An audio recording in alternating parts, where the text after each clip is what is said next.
Hello guys, আসসালামু আলাইকুম। আশা করি আপনারা সবাই ভালো আছেন। আমার প্রতিবেশী এক নানি মারা গেছে।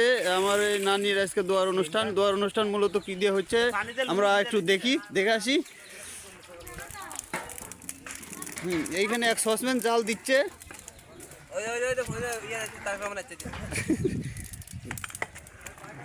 তার গ্রহণ হচ্ছে সসম্যান কয়টা হচ্ছে বসে নিয়ে সাইড দিয়ে না। সাদত ভাই কোন জায়গায়? হে, সাদত ভাই চলে গেল।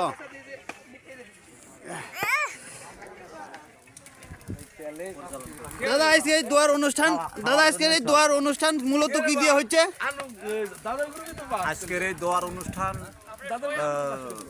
তরকারি, মাছ, ঘাটি, আলু দিয়ে আর হচ্ছে ওই বুটের ডাউল, খাসির তেল আর পায়েস।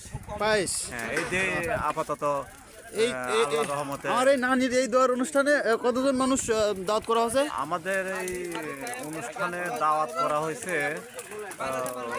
প্রায় 4.5-5 550 লোক। হ্যাঁ, এরকম। যাকে আশা করি সবাই আপনারা দোয়া করবেন যেন এই অনুষ্ঠানটা সবাই যেন ভালোভাবে হয় আর কি। সবাই দোয়া করবেন সুষ্ঠু পরিচালনা হয়। ঠিক আছে দাদা।